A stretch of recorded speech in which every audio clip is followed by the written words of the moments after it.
Thanks for joining us for this bonus episode of the Hustleburg podcast. I truly enjoyed chatting with these local business people about how they're adapting so creatively to the ever-changing rules to stay open to serve our community. If you're local to St. Pete and you're open for business, visit stpeteopenforbusiness.com/open to be added to the listing. And if you've done something creative or made a special offer that you'd like to share with our community, let me know by email at brett@stpeteopenforbusiness.com. Don't worry if you won't remember that, it'll be in the show notes. If this is your first episode of Hustleburg, I'd really appreciate it if you'd stick around and listen to another episode or two and possibly subscribe.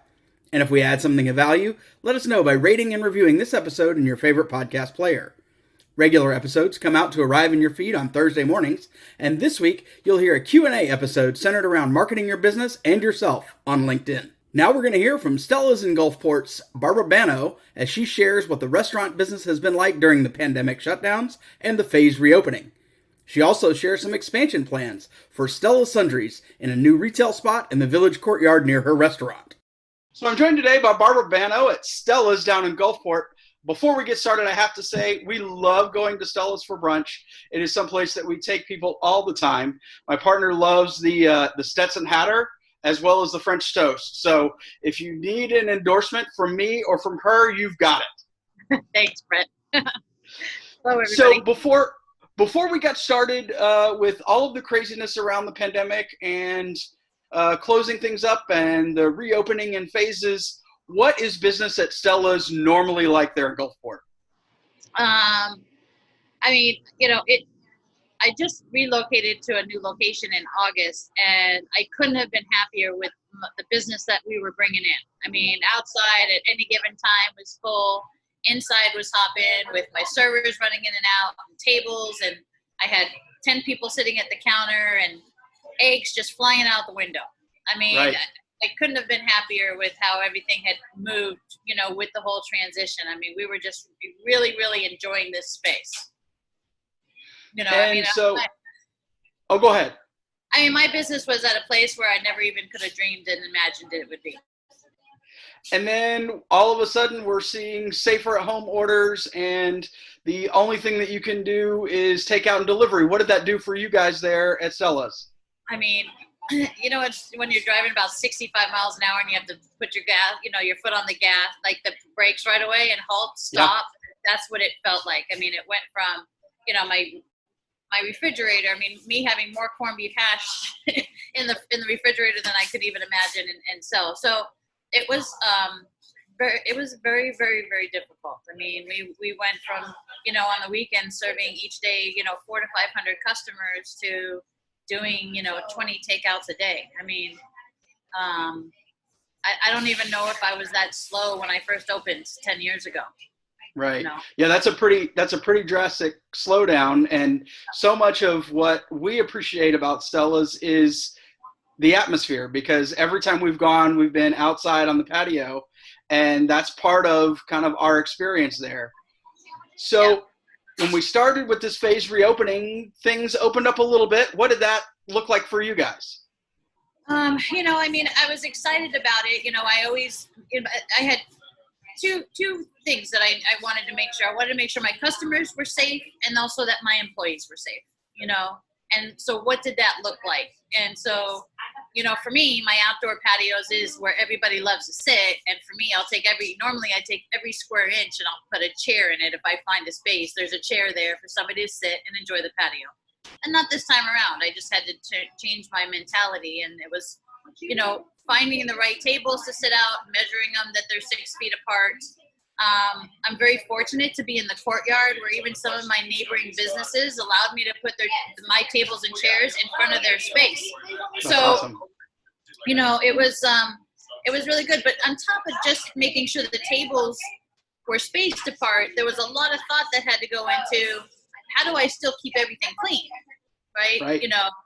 Our customers going to feel safe eating off of silverware, drinking out of coffee mugs, do I bring ketchup to the table? Or, there was all these processes. The way we did business, there was a whole shift in the way that we did business. So through this whole thing, my mind's always thinking, okay, what's the best way that I can manage my business in order to keep the doors open? That's bottom line. Well, So, you do have some good news, though. As we get closer and closer to a full reopen, you're yeah. going to be utilizing one of the retail spaces there in the courtyard for something new. Can you tell us a little bit about that? Yeah, I'm really, really super excited. It's something that I've wanted to do for a long time. A lot of people really love my Stella's gear. Get into the habit has always been a fun phase. They love the nun. Everybody says, "Why did you make her an angry nun?" And it's like, how many times did people have memories of a nun coming with a ruler in their hand, And Sure. so I've always just wanted to have a small retail shop. And so this opportunity came up, and it's probably less than 100 feet from where I'm flipping eggs here. And it's going to be very cute. It's going to be called Stella's Sundries. It's going to be, predominantly like some really great Stella gear. But I'm also going to have some really fun, funky other things in the store. Maybe some kitchen gadgets. I'm really excited. I'm looking into making a Stella's cookbook. Awesome. So it's just, it's crazy right now because it's this pandemic, and here I am opening another business. But I'm very confident in my brand and what I've built, and I just put everything I have into whatever I do. So I'm really, really excited about it. There'll be new Stella gear. Like I said, really fun, funky gadgets.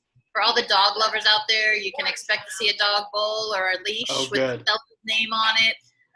So a lot of stuff is still in the works, but I'm really excited about it. Awesome, Barbara. Thank you so much for taking time to talk with me today. Let folks know where they can find out more about Stella's if they've never had the experience to be there in Gulfport. Okay. Well, on the internet, my website is stellasingulfport.com. And then on Facebook and Instagram, it's Stella's with an apostrophe S. And there I'm posting constantly everything that's going on there. Now, is there going to be anything separate for the Sundry store, or is everything still going to go through Stella's in Gulfport? Yeah, they'll be separate. There is a Stella's Sundries Facebook page already created. Okay. And as I get my logo built up and start getting some inventory in, I'll give everybody some sneak peeks of what's going to be happening in the store. All right. Awesome, Barbara. Thanks so much. Thanks, Brett. I appreciate your time. All righty. All right. Rob and Allison Fayea from Rock Avenue Escape Room walk us through to the decision to create a new aspect to their business, allowing for virtual gaming. Not only did they creatively adapt their business model in light of the current situation, they were instrumental in helping other similarly positioned businesses to adapt as well. So I'm joined today by Rob and Allison from Rock Avenue Escape Room. Thanks so much for joining me today, guys. Thank you for having us. Thank you. Well, I want to congratulate you first on the feature in Bloomberg Business Week talking about what we're going to be talking about today. So I can't wait I've seen it online and can't wait to see the print version. Yeah, we're excited as well. Yes. We got to figure out where to go actually get it, but yeah, it'll be hanging on the wall and anywhere else we can strategically put it. That's fantastic. Well, tell everybody what it is that the escape room there, what you guys do, what it's all about, what the business is itself. Not everybody's been to one. I think most people have a pretty good idea, but just kind of give us what you do, and then we'll go on from there. Sure. Well, escape rooms are live action puzzle rooms is a better way of saying it. There's usually some goal, something that you have to try to do to find. There is a stigma that you're locked in and you have to figure out how to get the door unlocked and actually escape. But that's how they originally started years ago, and most have evolved away from that for many reasons, including safety. Sure. So with ours, there is a goal. We have a missing person in our little town. I am the mayor. She's the city manager. We have a police chief. Everybody that works here is a character in the story, and you're trying to help us. So we have 3 rooms, and the story continues through the 3. You can play them in any order, but basically you come in, and for an hour you're set into an immersive world. You become a character in the story. You have to solve riddles, puzzles, some minor physical tasks, and you move through the story and the environment, trying to reach that goal before the time runs out. So that seems like something that's awesome in person. And I imagine that with the safer at home orders during the COVID-19 pandemic, that made it very difficult for you guys to stay open. So what were some of the things that you did to make it so that you could? Sure. Well, the biggest thing was there were 2 things. Before we even were told to stay at home, people decided they didn't really want to go out and touch stuff, right? Yeah. So business started dropping really quickly when all of the COVID stuff started ramping up. So we panicked. That was step one. And then we went into denial. And then shortly after that, we were just joking around that, well, pizza places, they still have delivery, and other restaurants are adding other options and curbside, and some were putting tables outside back then and finding different ways to do. And I said, what can we do? And I joked to one of our other local escape room owners, my friend Jeremy. I said, what am I supposed to do? Strap a GoPro to my head and have people, call in on a Zoom call? And he paused for a moment and he said, yeah, why not? And I was like, I was kidding. And he's like, what's wrong with that? So we spitballed on it for a couple of minutes and realized it might actually work. So Allison and I spent some time just thinking, well, okay, if we take away the fun and the excitement of physically being in the space and being put in that immersive world, what do we replace that with? So we came up with several different ways of an online inventory system where people can actually interact with the props. We're, I think, the only ones doing that currently. People can actually, when they find something physical in the room and there's a keypad, they get a picture of it on their screen at home. They can type on the keypad, and if they get the right code, the prop in the room reacts to it. And that same reactive is with me. I react. I play the part of the dumb mayor. I don't know what's going on. They're here to help me. I'm in trouble. I got to get this solved. And so I'm just as excited when things work and don't work. And by putting my character into the story and replacing the fact that they're not there with my emotion and my reaction, that seems to really help fill that void. And that a lot of the good press we've got is due to that personality and reaction. And we've played a few of other people that are doing the same thing, and we found the same thing. The stronger the personality, the better the experience. So you got to show off your acting skills then, as you're taking the place as their hands, basically everything but their eyes. So you're able to walk through everything there. Now, would you say that people are more receptive to the idea, or do you think this is going to be something that's strictly going to be while we have these phased reopenings and limited groups and the social distancing guidelines continue? Well, we found one of the things we were very surprised about, and I'll maybe speak to this too, is we got people from all over the world playing. We got people that are playing with friends and family that live in another state that they don't see very often. So I think people realize, hey, you know what, this is an activity that we can do with people we don't normally get together with. Or we played an escape room in Germany. I'm not going to go to Germany anytime soon. And if I do, I can guarantee she's not going to let me play escape rooms while we're there. We'll probably be doing more touristy things. So yeah, I think there is a long-term market for it. There's about 100 places or so doing this right now. And I think my guess is at least half of them will stop once they can physically open again. There's more per ticket money to be made physically if you're in a high traffic environment, which we are not. We're here in Trinity, and it's not a big touristy place, so we're catering to the locals. And so for us, the volume of tickets we can sell makes up for the actual ticket price. And the volume is massive right now. But we were one of the first, if not the first, to the market. And Rob actually is an industry leader now, which is kind of crazy.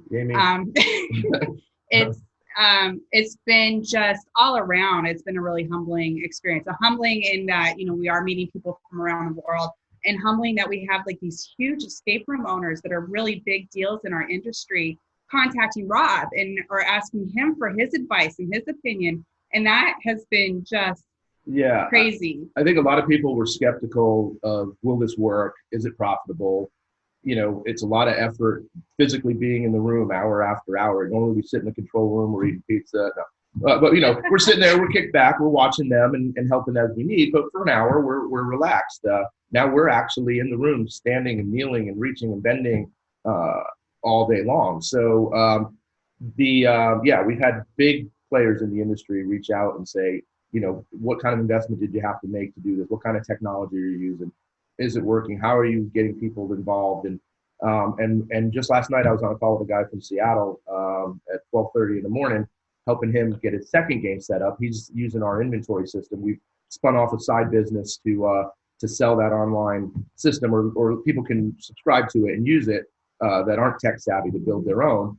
And he was just saying he probably would have gone out of business if it wasn't for our help and advice. And he's just so excited about this. So it is very humbling. I mean, it's crazy that we put Trinity on the map as well as ourselves. But yeah, to think that we're just a small player and now everybody in the world in the escape room industry knows our name. That's crazy. Yeah. That's fantastic, guys. Well, where is it that people can find out more about you, websites? Let's go ahead and promote the side business that you started as well, in case we have some escape room owners that are going to be watching. And just where can people get in touch with you? Sure. The main thing, we even though we're Rock Avenue Escape Room, we have rockavescape.com, or simply enough, if somebody can't remember that, escapetrinity.com. But we've spun off a new brand for this called Ready Mayor One. To play on the movie Ready Player One, because it's a virtual world with an avatar, and I'm already the mayor as my character. So ReadyMayor1.com takes you to the virtual experience, takes you straight into that. We now have Ready Mayor 1 and Ready Mayor 2. We have two virtual offerings that we have. And then the side business for the inventory is called virtualescapeservices.com as well. Awesome. And can people find you on social media, Facebook and the like? Oh, yeah. Facebook, Instagram, Twitter, it's all at Rock Ave Escape. Perfect. Well, I'll make sure that those are in the notes for all of this, so people can get in touch with you, and hopefully they can not only come when they can come in person, but can experience the Ready Mayor One as well. Yeah, thank you. We appreciate that. We have our third game, which is not going to be virtual because it's a pretty massive undertaking, multiple rooms, physical transitions, and all kinds of things. So we're hoping that the local people, or even some people not local, get really excited about our games and our story from the virtual side, that say, you know what, we've got to make a trip there to play this third one. We feel that one, we actually thought that was going to be the thing that put us on the map. And we're to physically open it due to the pandemic. So we're hoping to open that physically around July-ish, and it's called Drew's Brews. So we're hoping to get a big bump in that and have people come out and have a really good physical time. It's a combination of escape room, story, theater. We think it's something we're really pushing the envelope with what an escape room can do. That's awesome, guys. Thanks so much. Thank you. We really appreciate your time. Thank you so much. You did it. You've just listened to a bonus episode of Hustleburg, which included the audio from last week's St. Pete Open for Business video chats. If you've done something particularly creative to adapt your business to the current business climate and you'd like to share it, please let us know by visiting stpeteopenforbusiness.com/open. If you got something of value from this podcast, please take a moment to subscribe, rate, and review on your favorite podcast app. This is something small that you can do to help us shine the spotlight on all the great businesses St. Pete has to offer. Speaking of businesses, if you're a small business owner in St. Pete and you'd like to be an episode on a regular episode of the podcast, please let us know at beyondyoursidehustle.com/podcast guest. If you have a question you'd like to have answered on an episode of the podcast, please visit beyondyoursidehustle.com/podcast question. Don't forget that on Thursday, we'll have the second of 2 episodes specific to the LinkedIn platform in episode 22. The music in this episode is Defining Your Dreams by my friend Rhymer Educator. You can listen to his latest single, The Last One, on Spotify, iTunes, or wherever you listen to great music. On Thursday, May 28th, he's releasing a mixtape of music created during the pandemic titled Quentin Quarantino that you're definitely going to want to listen to.